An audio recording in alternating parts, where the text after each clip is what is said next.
Hello friends, welcome to my channel study skill. कैसे हैं आप सब? आई होप आप सब अच्छे होंगे और एग्जाम की तैयारी अच्छे से कर रहे होंगे।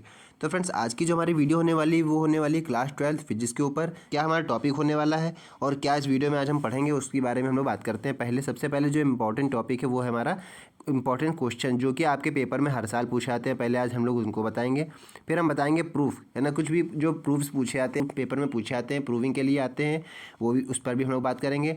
उसके बाद टिप्पणी जो पूछी आती है आपसे 2 या 3 नंबर में टिप्पणी पूछी आती है, कभी कभी लॉन्ग में भी टिप्पणी पूछ लेते हैं, वो बताएंगे। और नियम क्या होते हैं वो भी आपको हम बताएंगे, ठीक है। तो ये सारे इंपॉर्टेंट टॉपिक है जिन पर आज हम लोग चर्चा करेंगे, ठीक है। महत्वपूर्ण सारे प्रश्न हैं बोर्ड एग्जाम 2024 के लिए, ठीक है। इसको आप अच्छी तरीके से पढ़िएगा और वीडियो को स्किप ना कीजिएगा, नहीं तो आपका कोई ना कोई इंपॉर्टेंट क्वेश्चन छूट जाएगा जिसको आप नहीं देख पाएंगे। तो इसलिए वीडियो को स्किप ना करिएगा, ठीक है। तो फ्रेंड्स, आगे टाइम को वेस्ट ना करते हुए हम लोग बढ़ते हैं अपने वीडियो की तरफ, ठीक है। जैसे देखिए फ्रेंड्स, ये पहला क्वेश्चन है आपके सामने, अवतल लेंस की द्वितीय फोकस की परिभाषा दीजिए।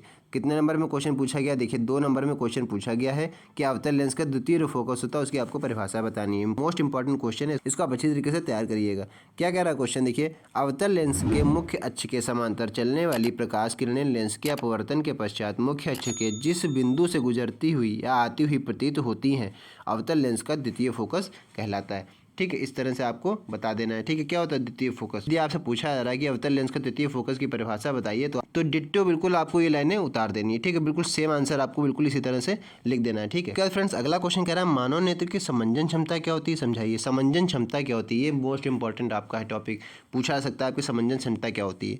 और लेंस का मात्रक भी ध्यान रखिएगा। लेंस का जो मात्रक होता है वो क्या होता है, आपसे पूछा जा सकता है। तो लेंस का मात्रक होता है डायोप्टर, ठीक है, जिसको हम लोग डी से दिखाते हैं, ठीक है। ये क्वेश्चन भी इंपॉर्टेंट है, आपसे बन सकता है क्वेश्चन ये, ठीक। इसका आप उत्तर बताएंगे, नेत्र द्वारा फोकस दूरी को समायोजित करने की क्षमता मानव नेत्र की समंजन क्षमता कहलाती है। 2 नंबर में ये भी क्वेश्चन पूछा गया आपसे। क्या होता है कि नेत्र द्वारा, कोई भी जो हमारा मानव नेत्र होता है उसकी फोकस दूरी को समायोजित करने की क्षमता मानव नेत्र की समंजन क्षमता कहलाती है, ठीक। इतना आपको बस याद करना है। तो अति लघु में क्वेश्चन पूछा जा सकता है आपसे, ठीक। फिर फ्रेंड्स, ये मोस्ट इंपॉर्टेंट क्वेश्चन क्या है? प्रकाश वैद्युत प्रवाह में देहली आवृत्ति से क्या तात्पर्य है, इसकी क्या महत्ता है?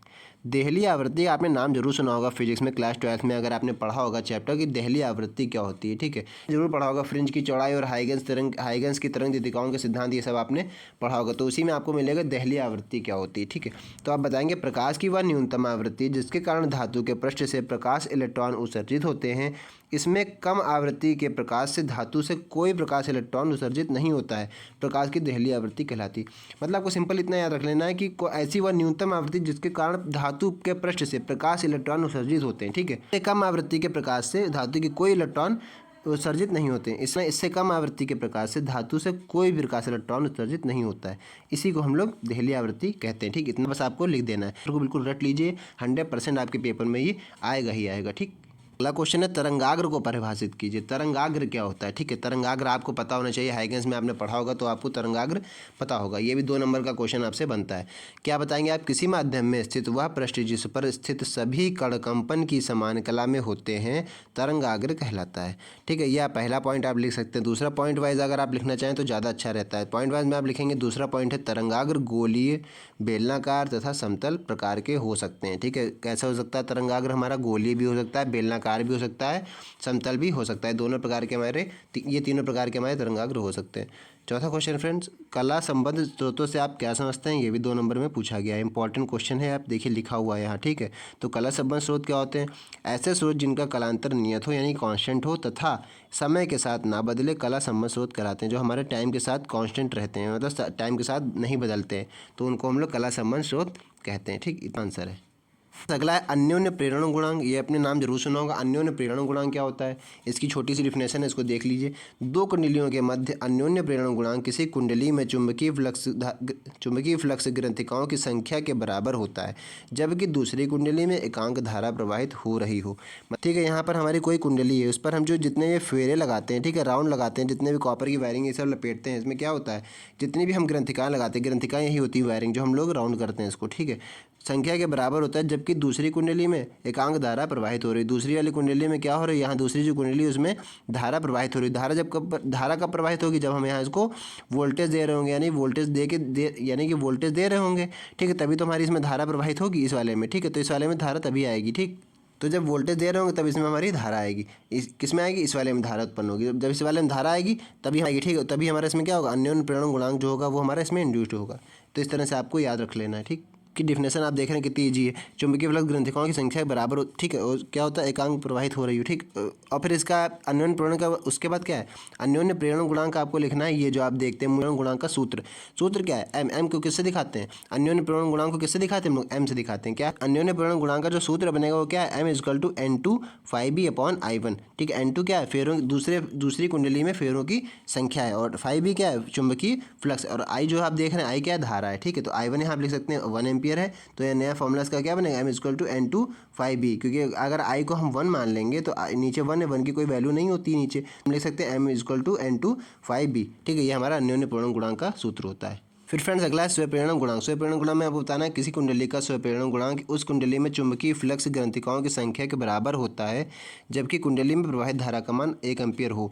क्या बताना है? स्वप्रेरण गुणांक बिल्कुल सेम अन्योन्य प्रेरण गुणांक की ही तरह होता है। इसमें आपको बताना है किसी कुंडली का स्वप्रेरण गुणांक उस कुंडली में, तो जो दूसरी कुंडली है उसमें चुंबकीय फ्लक्स ग्रंथिकाओं की संख्या के बराबर होता है जबकि कुंडली में प्रवाहित धारा का मान 1 एम्पियर हो। इसका फॉर्मूला क्या बताएंगे आप? L equal to N/B/I। बिल्कुल सेम उसी तरह होता है। यहाँ पर L क्या है? हमारा L है स्वप्रेरण गुणांक, ऊपर M क्या था? वो था अन्योन्य प्रेरण गुणांक। इसका दोनों का मात्रक क्या होता है? वो हेनरी होता है, ठीक। तो यहाँ बताएंगे, यहाँ फॉर्मूला क्या बनेगा? यहाँ पहले उन्होंने बता दिया I जो है वो 1 एम्पियर है। तो I अगर 1 एम्पियर मानेंगे तो I की जगह 1 रख देंगे तो N/B हो जाएगा। N/B हाँ ऊपर था N2, यहाँ है N/B। क्योंकि यहाँ क्यों दिखाया जा रहा है? क्योंकि दोनों में बराबर दिखाया जा रहा है, यानी कि पहली वाली कॉइल और दूसरी वाली कॉइल में जो फेरों की संख्या है वो बराबर होनी चाहिए। ऊपर वाले में ऐसा नहीं था। ऊपर वाले नहीं था क्योंकि N2 था, आपने देखा होगा। यहाँ पर कुछ फेरों की संख्या थी, यहाँ पर धारा प्रवाहित हो रही थी वो अन्योन्य प्रेरण के लिए थी, ठीक है। और ये किसके लिए है? स्वप्रेरण गुणांक के लिए, ठीक है। तो बस इतना आपको याद करके जाना, ये स्वप्रेरण गुणांक की परिभाषा है। और अगर आपसे सूत्र पूछा जाए या ना पूछा जाए तब भी आपको ये जरूर लिख के आना है। आपका जो फॉर्मूला बनेगा वो L इजकल टू N/B। यहाँ आपका जो फॉर्मूला बनेगा वो बनेगा L इजकल टू N/B। यहाँ पर 5B क्या है? फ्लक्स है। यहाँ पर 5B क्या है? चुंबकीय फ्लक्स। और N क्या है? फेरों की संख्या, जो कि दोनों कुंडलियों में बराबर होगी।